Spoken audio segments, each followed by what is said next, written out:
Previously on Open Investigation. Well, first, let me just say that I was a foster child that lived with him. He was my legal guardian. I was living with a legal guardian who was placing foster children or street kids with pedophiles. This is Open Investigation, a true crime podcast about the search for answers to the disappearance of my childhood friend, Andy Puglisi, and the incredible story of dozens of other missing children who disappeared or were found murdered around the same time Andy vanished, all while a hidden network of human trafficking was thriving in our community. I'm your host, Melanie McLaughlin. Please keep in mind this podcast deals with crimes against children, which may be triggering for some. Please take care. This is episode 4, Scope and Severity. I'm a documentary filmmaker, investigative journalist, producer, director, and childhood friend of Andy Puglisi, a 10-year-old boy who vanished from a public swimming pool in Lawrence, Mass. On August 22, 1976. I've amassed hundreds of hours of interviews, archival and contemporary, binders of court records, countless digital records, and decades of investigative research working on this story. It has become my life's work, and I'm sharing it with you because I'm hoping this time things will change. This time, someone will listen, and maybe a task force will be created to investigate these cases. This time, an adult in pain who has suffered from the trauma of child sexual abuse will recognize themselves in this story and know they aren't alone, and that there is help. That the children of Lawrence, Mass., who had their childhood stolen from them that day Andy disappeared, many of whom who are likely CSA victims themselves, are able to find healing in truth-telling and empowerment in advocacy. This episode is dedicated to the disbelievers, those who choose to doubt the veracity of children without further investigation. I hope you are able to listen. In the last episode, we learned about the child trafficking ring in Revere, Mass., where over 24 men were arrested in 1977 for abusing children ranging in age from 8 to 15. The ring was the foundation for one of the first publicly identified pedophile organizations in the country. The organization, the North American Man-Boy Love Association, also called NAMBLA, went national shortly after first forming in Revere, Mass., a city that borders Boston. This episode is about the scope and severity of CSA, organized pedophilia, and child trafficking rings that existed in America since at least the 1970s, and perhaps longer. These are the same or similar organized rings that continue to exist today, as seen in news stories like those about Jeffrey Epstein, R. Kelly, Larry Nassar, Sean Diddy Combs, Jerry Sandusky, the Boy Scouts, the Catholic Church, the Mormon Church, and so on. So much of the time, society chooses to brush these stories off as lone perpetrators. Do we really think Jeffrey Epstein was the only guy involved in abusing all those girls? Or that the hundreds of priests in the Catholic Church who abused children weren't part of a community, didn't associate with each other, share information, and even share children? Or that the Boy Scout leader was just that one bad actor? Society has created a stereotype of a pedophile as the guy in the trench coat lurking around playgrounds, luring kids with candy. The truth is, pedophilia is invisible. Pedophiliac disorder is a diagnosis in the Diagnostic and Statistical Manual of Mental Illness, DSM-5. It is highly resistant to treatment, and rates of recidivism have been estimated to be between 25 to 50%. To be clear, pedophiles are sexually attracted to children. They often meet in groups, organize parties, and share like interests, as most other groups do. Sports enthusiast, you go to a sports bar, hang out with other sports fans, go to games. Same with music lovers. You go where there's live music, take up an instrument, hang out with other musicians. Pedophiles are really no different. They go where children are. They find each other, share stories, sell pictures, and make videos. They normalize their behavior as best they can because they think it is not them that are wrong, but society for judging them for loving children. They are teachers, police officers, priests, coaches, Boy Scout leaders, camp counselors, relatives, and even parents. And while people don't want to believe that pedophilia is as prolific as it is, consider the statistics. a compilation of research according to the National Incident-Based Reporting System and other articles indicate 1 in 4 girls is sexually abused before the age of 18, and there are differing rates of 1 in 12 to 1 in 20 boys is sexually abused before the age of 18. The differing rates may be due to less reporting. In general, 1 in 10 children will experience CSA by the age of 18. An estimated 39 million Americans are CSA survivors. So the question I have is, how many pedophiles does that make? Act 1, 1970s Child Prostitution. The 1970s were a different time. If you weren't alive then, you wouldn't know. But it was a time when we drank out of the water hose, sat piled up in the backseat of a station wagon, 5 kids and a dog with no seatbelts. We were free-range kids, meaning when we left the house, we could be gone all day, and our parents or caregivers would have no idea where we were until supper time or when the streetlights came on, which meant it was time to go home. There were no cell phones, no check-in, no security cameras tracking every move. I walked a mile or 2 to school by myself in kindergarten, smoked my first cigarette when I was 8. We were inner-city kids living in a housing project with dozens of other inner-city kids, and we wouldn't have had it any other way. Here's a clip from a scene in my documentary, Have You Seen Andy?, where several of the project kids reminisce about growing up back then. It's almost like a magnet. You drive by there sometimes, it just kind of pulls you over and you start going down memory lane a little bit, you know? I drove by and it was the middle of January and Durslow's windows were still wide open. Because the heat was always on. Remember in the summertime, you'd be like, You were dying. You were dying. And that's where all that money was going. On the heat, right out the window. I remember everybody's house. What we fail to realize is how vulnerable we were. But people who prey on children know where the vulnerable ones are. Back in the 1970s, many forms of child abuse weren't even considered illegal. There were little or no laws against child pornography, which today is referred to as child sex abuse materials, or CSAM. Children could be physically reprimanded in public without so much as a second look. Children were to be seen and not heard. We didn't talk back. We ate what we were told. We were not seen as having basic human rights. In fact, you could even transport a boy across state lines for the purpose of illicit activity, and there were no laws against it. In 1972, a pamphlet was published out of Hollywood, California called Where the Young Ones Are. The pamphlet listed 378 places in 59 cities of 34 states where, quote, the young can be found, end quote. The pamphlet reportedly sold 70,000 copies at $5 per copy, according to the Los Angeles Police Department. Also in Los Angeles, a pedophile organization was formed called the Renee Guion Society. In 1977, the society was said to have 5,000 members. Their slogan was, quote, sex before 8 or else it's too late, end quote. In 1976, NBC correspondent Robin Lloyd Wright published the book For Money or Love, Boy Prostitution in America, in which he estimated an immense child prostitution network across the country. Here's a news story on what was called boy prostitution from that time. The authorities call them boy prostitutes. The street name is chickens. Boys as young as 11, hunted by chicken hawks, older men, most of them homosexuals, who pay for the bodies of the young, and pay well. It's a national problem found in every large city, even in some small towns. Police say the number of boy prostitutes may be as high as 1 million. 1977 congressional hearings on child exploitation document adult bookstores were set up around the country selling CSAM materials on a black market basis. Some of the titles of the magazines include Nudist Moppets, Lollytots, Chicken Delight, Less for Children, etc. In 1977, the Chicago Tribune published a 3-month investigation into child prostitution and child pornography by reporters Michael Sneed and George Bliss. Quote, Chicago is the headquarters of a nationwide ring trafficking in young boys, chickens, and placing them in various homes to serve male customers or chicken hawks. So extensive are the national dealings that the Tribune was able to obtain a list of 5,000 names and addresses of the ring's clients living in every part of the country, end quote.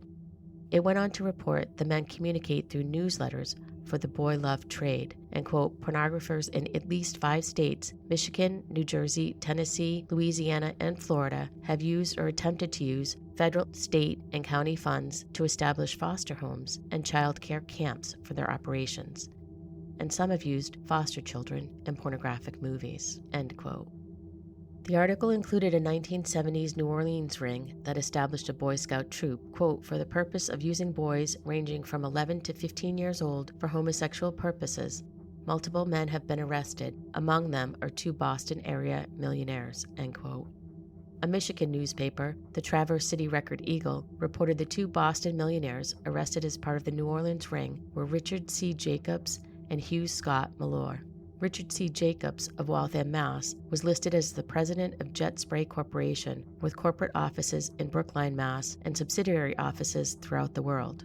Jacobs was reported to be a part owner of the New England Patriots at one time. Hugh Scott Malore of Brighton, Mass. was the president of Reservoir Regra, a real estate holding company. The New Orleans ring was said to include both members of the Boy Scout troop and several Louisiana state wards, or foster children.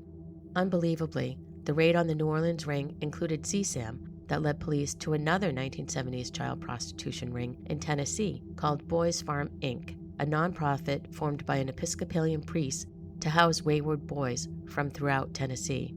And there was a Michigan child trafficking ring that was operated by Francis D. Sheldon, an Ann Arbor, Michigan millionaire who purchased an island, North Fox Island, a lush 835-acre hideaway for the purposes of trafficking children to wealthy men. He had a private airstrip for transporting children to the island. One of the detectives investigating the Michigan case said of the child prostitution, child trafficking arrest, quote, it seems to be like spider webs strung out all over the nation, end quote. I vividly remember when I came across this series of investigative news stories by the Chicago Tribune. It was in 2017 when my research started up again after I had been triggered by a news story on the radio while driving down the highway. I'll tell you more about that in later episodes. For so long, it was like I had been working on a jigsaw puzzle by myself, close up, piece by piece.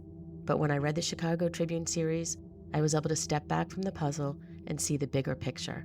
I didn't have access to the series until digital media allowed me to find newspaper articles from around the country at the touch of a keyboard. I knew what the Tribune recorded in Chicago, in Florida, in New Orleans, in New York, and Michigan was happening in Massachusetts too. In fact, I had a feeling this massive child exploitation was happening across the country in the 1970s. I started researching child pornography or child prostitution rings in each state in New England, but in those days the words we used were different, and words matter. Child trafficking was called child prostitution. Child sex abuse material was called child pornography. Child pornography films were called obscene materials, and sexual activity between a man and boy was called a homosexual act. Talk about euphemisms. My search found rings broken up in Connecticut, Rhode Island, New Hampshire, Maine, and Massachusetts around 1977-1978. In 1978, a child pornography ring was broken up in Warwick, Rhode Island, about 12 miles from where Wayne W. Chapman, the main suspect in Andy's case, lived. Child pornography CSAM magazines titled Love and Hate were confiscated, and police said a mailing list included names of nationally known figures. One of the men arrested, an organized crime figure, would go on to become the, quote, Ted Turner of adult entertainment, end quote, who today runs a billion-dollar empire. In 1979, a major child pornography ring in Tolland and Willington, Connecticut, involving children as young as 6, was broken up by Connecticut State Police and the FBI. The head of the ring was a scout leader and Little League coach. State police said the ring had national and international connections. In 1977, New Hampshire man Robert Wayne Decker was arrested for child pornography, and a Supreme Court ruling upheld the right for journalists to attend the hearing. In 1984, an admitted member of NAMBLA, Kenneth Hunter, was arrested in Berlin, New Hampshire, as a suspect in a multi-state homosexual ring. He pleaded guilty to possession of hundreds of pornographic photos of boys that authorities said he planned to sell. Coded letters were found among Hunter's belongings. In 1977, in Bangor, Maine, a man was arrested for running a business called Teddy Bear Publishing, which distributed obscene films of boys as young as 8 in, quote, homosexual acts, end quote. In 1979, one of the largest stashes of child pornography was seized in Falmouth, Massachusetts. photographer George Jacobs was arrested with over 90,000 slides of what was then called, quote, kiddie porn, end quote. The state police officer who arrested Jacobs said they found a distribution list of 178 names that looked like a who's who, including school teachers, doctors, members of the clergy, and scoutmasters. And of course, right here in Revere, Massachusetts, miles away from where my friend and dozens of other children disappeared or were found murdered, was what was called the Revere child sex ring. If you or someone you know is a victim of child sex abuse, please reach out to the National Sex Abuse Hotline. It's available 24/7 for free. The number is 1-800-656-HOPE. That's 1-800-656-4673. Act 2. Rings around the country. In 1999, I came across a critical book written by a forensic nurse at the University of Pennsylvania named Ann Burgess. The book, titled Child Pornography and Sex Rings, detailed the history of child sex rings and pornography in Massachusetts, across the country, and even internationally. You might recognize Dr. Ann Burgess as the model for the forensic nurse in Mindhunter, and Hulu recently produced a documentary about her. Ann Burgess is a pioneer in the field of CSA prevention. In her book, Child Pornography and Sex Rings, Burgess researches the typologies of different kinds of rings. There's the solo ring, which Burgess describes as a ring involving one adult and several children, where the adult is in a position of power and the children are aware of the activity involving others. These rings often work using peer pressure. Another type is the transition ring, where multiple adults are sexually abusing multiple children, most of whom are pubescent. The children are tested as prostitutes to advance their role in a syndicated ring. A syndicated ring, according to Burgess, is a highly organized ring involving the recruitment of children, production of child pornography, CSAM, and the delivery of sexual services and a network of customers. Here's Ann Burgess. My team was pretty pleased to be able to identify the solo sex ring, which was usually just one offender with multiple children, all of whom knew what was going on. And when they graduated, if you will, they moved on to the teenage group, because that's where the early prostitution would happen, and it's probably what we now call human trafficking. And then for those that really stayed into the pornography were then moved into the syndicated rings. So these were very well organized, established rings that really went outside of Massachusetts, and they would move the kids around that way. So it was the precursors, I would say, to our human trafficking phenomenon that we have now. Burgess also describes how these pedophile networks would use the truck driving industry to transport children and CB radios as a means of communication. They had to move them, and trucks were a prime source.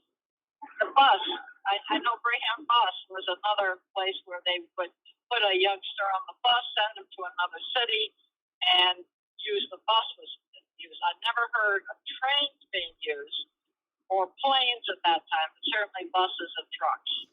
The truck drivers would have those, and they had certain codes which they would have. And I don't know if you remember, but there are certain places right up on Route 128, they even had to close them because that's where a lot of the sex would occur on the pull-off.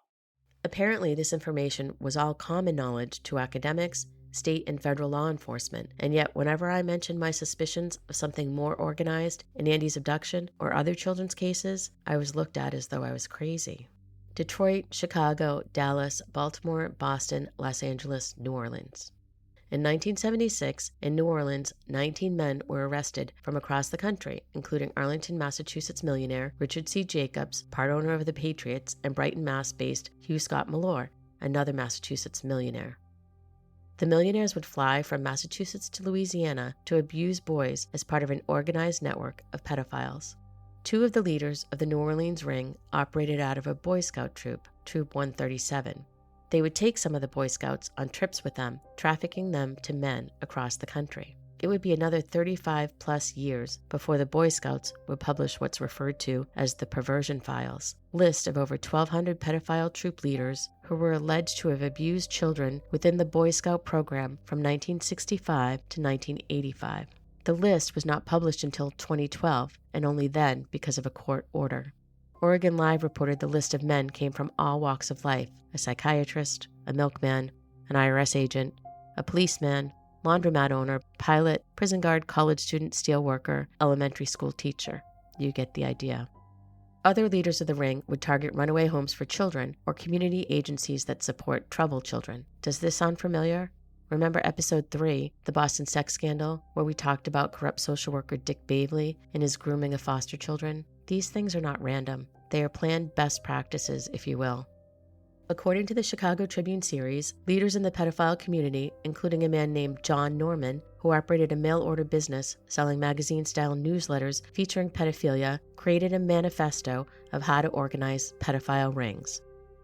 The manifesto included tiered systems of support, similar to organized crime, where older, more experienced pedophiles, like capos or leaders, groom younger juvenile delinquent types to act as lures for younger children, creating generations of criminals and victims.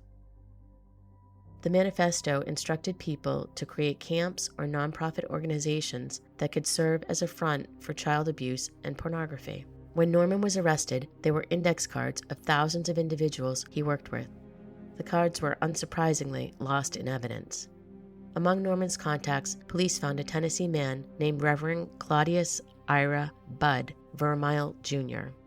Reverend Vermeil created a camp called Boys Town, Inc., partially funded by state and county funds. The camp was a front for child pornography. Reverend Bud, as he was called, had dozens of boys he would force to engage in CSA while he secretly recorded them. The Reverend would sell the films to sponsors who donated to the farm. The sponsors could also come to the camp and engage in sexual activities with the boys. The Chicago Tribune reported the Reverend had over 270 active sponsors. There were 2 rings in Michigan in the 1970s. Much like the Jeffrey Epstein case, a ring was broken up in Michigan, operated by a millionaire, Francis Sheldon, who bought an island called North Fox Island. The only way to get to the island was by plane. Sheldon would bring in boys to be abused by his friends and colleagues. And what was called a child prostitution ring in urban Detroit's Cass Corridor was broken up in the early 70s. There was even organized child sex tourism, like in New Orleans, where companies were set up, one called Adelphi Tours, that offered transportation, hotel accommodations, etc., and would provide boys for CSA. In all of these rings, the rich connected ones are the ones that get away. The lowest person on the totem pole takes the fall. The men connected through magazines. One was called Hermes, another called the Broad Street Journal. Often they would post ads for what type of victims customers might want. Code words were used. Boys would be referred to as chickens, and men who liked boys, chicken hawks. What is consistent with all of these rings is the pedophiles involved rationalize their behavior. They insist they weren't hurting children, that children were co-conspirators. What they were doing was loving boys, and just another form of sexual choice. The 1977 Chicago Tribune series on child trafficking is akin to the Boston Globe's Pulitzer Prize-winning spotlight coverage of the clergy abuse crisis. The Chicago Tribune series resulted in U.S. congressional hearings on the sexual exploitation of children, the creation of child pornography laws, stories on the cover of Newsweek and Time magazine, a federal investigation into child pornography, and pedophile rings.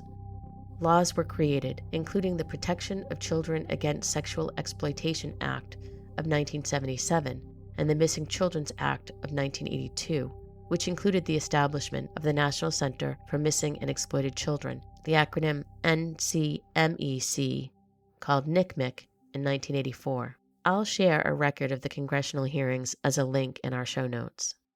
Here is audio of children's rights activist Judy Denson Gerber from the 1977 congressional hearings on child sex exploitation. In Washington, a House subcommittee on crime began hearings today on a kind of pornography about which there is virtually no public disagreement, the sexual abuse of children. More than a fourth of the members of the House already have endorsed legislation to stop such abuse of children. Psychiatrist Judy Ann Denson Gerber is the loudest and perhaps the leading expert on pornography involving children.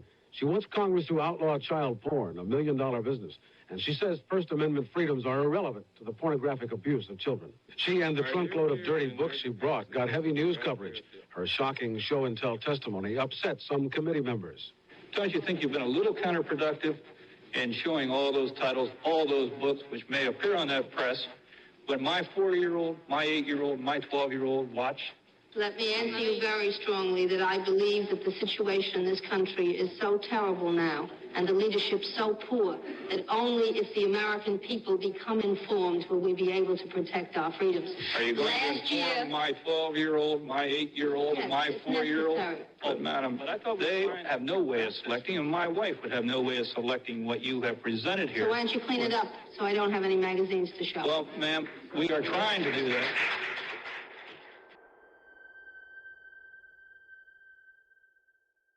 Andy Puglisi is one of dozens of children who went missing or were found murdered in Massachusetts in the 1970s and whose cases remain unsolved.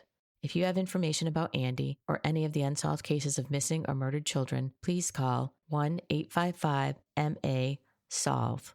That's 1-855-MA-SOLVE.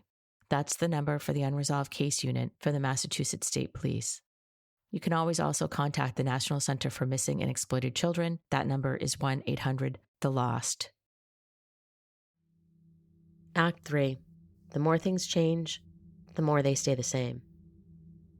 The former president of USA Gymnastics is facing charges now. Steve Penny is now accused of hiding evidence in connection to the Larry Nassar investigation. Michael Jackson was taken into custody. Jerry Sandusky back in cuffs, wearing a Penn State tracksuit taken from his home in the middle of the afternoon, and today charged with abusing more children. The embattled R&B singer R. Kelly was picked up in Chicago on 2 separate federal Breaking news, billionaire Jeffrey Epstein arrested on new sex trafficking charges. Agents took Sean Diddy Combs into custody when agents from Homeland Security Investigations approach and separate him. In 2012, The Atlantic ran an article about what they referred to as a former child prostitute, alleging that Jerry Sandusky, Pennsylvania State's infamous coach and foster parent to multiple children, was part of a tri-state child prostitution ring. Sandusky had created a nonprofit organization to support marginalized kids, the same kids he abused. 5 years later, in 2017, I set up meetings with district attorneys in Massachusetts, the Attorney General's office, and local newspapers to share what I had found regarding the high number of unsolved missing and murdered children's cases in Mass and the connection to some of the clergy cases. I laid out the whole story: the child sex rings, the missing kids, the murdered kids, unsolved cases, child pornography, the Chicago Tribune series, all of it. I thought for sure something would be done. In one meeting, someone calmly replied, "Why would we care about what happened in Chicago? We're Boston." I tried explaining the complicated chain of events that led me to document this same story was repeated in Boston as it was across the country, where dozens of runaway, missing, and exploited children, including my childhood friend Andy, may have been involved. I was met with steely dismissal and the suggestion that maybe I was a hammer who sees everything as a nail. They didn't ask about proof or research. On the ride home from one of those meetings, I was reminded of a scene in the Spotlight film where whistleblower and clergy abuse survivor Phil Saviano explains how he had tried for years to convince the Boston Globe that priests were abusing kids, and he was met with that same steely dismissal, even a raised eyebrow or two. I just couldn't understand why people weren't interested in dozens of unsolved missing and murdered children's cases, some of which may be connected to organized child trafficking rings that were operating in Massachusetts at the time. I approached a reporter who had worked on some of these stories. Sadly, in a matter of minutes, on our first phone conversation, the man abruptly said, "Maybe you lost your credibility." I was almost speechless. What the fuck did that mean? I tried one more time explaining that the United States Attorney had started a human trafficking task force, and we were looking at working together to review some of these unresolved cases. "Well," he replied, "if you could get the U.S. Attorney to talk to you, then that might be a story." It was at that point I decided it wasn't worth telling him I was already collaborating with the U.S. Attorney, and that several cases had been reopened as a result of my research. Here's an interview from 2022 with former Massachusetts U.S. Attorney Rachel Rollins, who we were working with on unresolved cases. I remember you coming in and just how prepared you were. And one of the things I remember, of course I was aware of it, but it was not as profound as when you said it, is that my list of unsolved homicides doesn't even include the missing.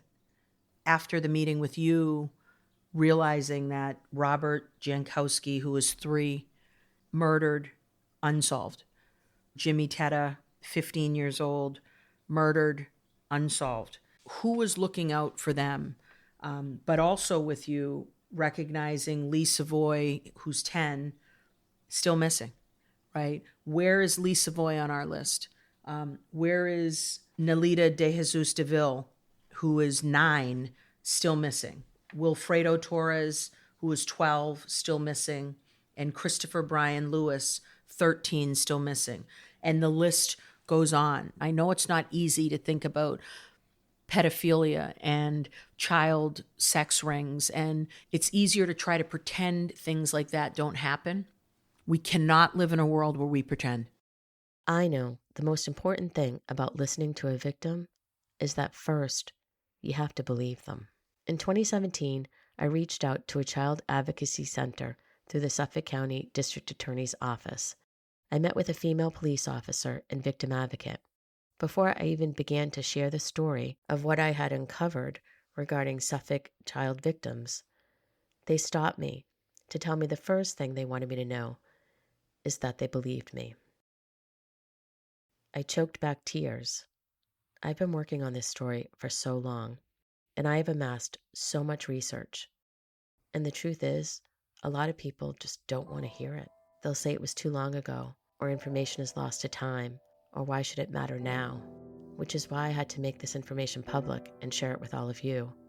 That same local police officer who believed me opened up 2 unresolved cases and spent the next several years reaching out to multiple districts to put pieces of this puzzle together that no other law enforcement officer has. She continues to work on these children's cases. I'm forever grateful to her for believing in me before I had to prove anything. The bottom line is child pornography was already a billion-dollar business in 1976 when Andy vanished. Children were being trafficked across the country. There was a huge market for boys like Andy. The main suspect in Andy's abduction, Wayne W. Chapman, was arrested with several pictures of naked children, 8mm movies, and high-end camera equipment. One of his victims shared that he had a darkroom in his apartment. Several of the priest and the clergy cases, highlighted by the Spotlight team, were taking pictures of children being abused, making videos of CSA, sharing victims with each other. One notorious Boston priest even had cameras installed in the ceiling of his bedroom. If you still don't believe, then do the research or read my show notes. Our website is openinvestigationpodcast.com.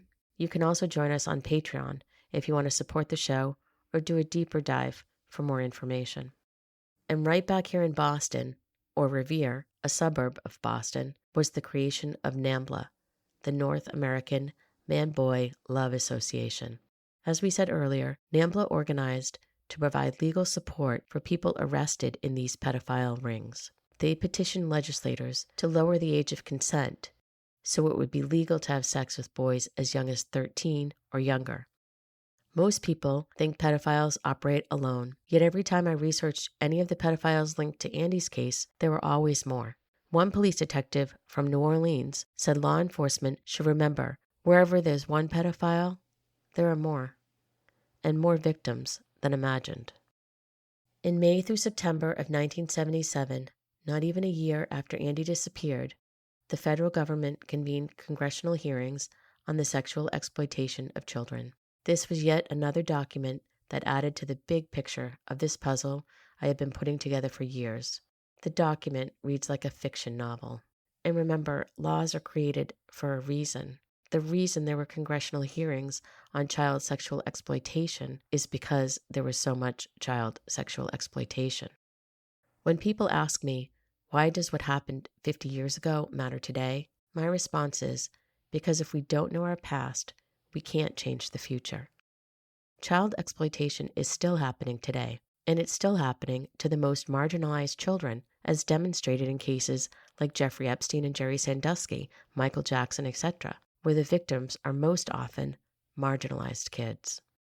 As recently as 2022, the Los Angeles Times reported that hundreds of former foster children from the McLaren Children's Center in El Monte, California, an agency with the State Department of Children and Families, were coming forward with allegations of child sex abuse from the 1970s all the way until 2003. A Johns Hopkins University study found that children in foster care are 4 times more likely than other children to be sexually abused. And as one law enforcement official said to me, while not all pedophiles are child murderers, there are child murderers among pedophiles. Most people have heard of the notorious John Wayne Gacy, the child killer from Chicago, who was responsible for the murders of 35 boys, most of whom he buried in a crawl space under his house. Gacy was a well-respected local contractor who would impersonate a police officer to lure his victims. But many people haven't heard of another serial child killer arrested just a few years before Gacy, a man named Dean Corll from Dallas, Texas, who sexually abused, tortured, and murdered 28 boys with the assistance of 2 juvenile delinquent co-conspirators. Both Corll and Gacy were linked to national pedophile rings, either by their own admission or testimony from their co-conspirators. Corll had a list of 30,000 pedophiles, according to the Chicago Tribune. The Dallas police sent the list to the State Department. The State Department claims to have destroyed the list due to privacy concerns. There are several additional resources, from films to research articles, that document the pandemic of child sex abuse in America. Some of the few that have influenced me include the Academy Award-winning film Spotlight, about systemic clergy abuse in the Catholic Church, and the Boston Globe Spotlight series, one on the clergy abuse and another on systemic abuse in private schools in New England. The Keepers, a Netflix series about the unsolved murder of a Catholic nun and systemic CSA, the Chicago Tribune series from 1977, which I'll also link in our show notes, the Netflix series What Happened to Johnny, the story of Johnny Gosch, Investigation Discoveries, The Clown and the Candyman series, Netflix Jimmy Savile, A British Horror Story, and Quiet on the Set, the story of CSA on Nickelodeon, the HBO series Leaving Netherland, about Michael Jackson, and my own HBO documentary, Have You Seen Andy?, streaming on Max. The list goes on. The point is, how can we prevent something we won't even talk about? I sincerely hope this series gets people talking, and as importantly, it gets law enforcement and others to look at the correlation between systems of abuse and unsolved missing and murdered children's cases in Massachusetts and across the country. Honestly, I think this podcast could be repeated in every single state, and the data from the 1970s would be the same. I believe it is not just the responsibility of law enforcement, but of the community and society at large to better understand the history of human trafficking of children in America and to do something about it. Because, as one law enforcement official said to me, truth has no statute of limitations. Next time on Open Investigation, Episode 5, Pedophile Priest, The Untold Story. You may think you know this story, but in Episode 5, we'll hear directly from survivors as we reveal the organized nature of clergy sex abuse within the Catholic Church in Massachusetts, especially in Lawrence, Mass., the city where Andy vanished. If you find our investigation compelling, please consider joining our Patreon as a supporter, which helps us continue the work. This is an independent podcast, and we're doing our best to investigate and bring awareness to these unsolved cases. You can also help out by offering a rating or commenting on the show on Apple Podcast. This helps us get more listeners and may lead to more information. If you want to learn more about additional research on individual cases, check out our website and join us on Patreon. If you have a tip or any information on these unresolved cases, please contact the Mass State Police Unresolved Case Unit at 1-855-MA-SOLVE, SOLVE. If you want to reach out to me, you can email me at openinvestigationpod@gmail.com. This episode was produced, written, and hosted by me, Melanie Perkins McLaughlin. Editing by Mike Joshua. Original music and additional editing by Drew O'Doherty. Consulting producer, Angel Wood from Crimes of the Truest Kind. Graphics and website by Cheryl Crawford Design and Justin Strasberg. Research by Melissa Ellen and Maggie Schneider. Production assistance by Darren McFadden, Sarah Rumenap, and Alexandra Vega. Our social media producer is Carla DiStefano. And special thanks to George. You know who you are.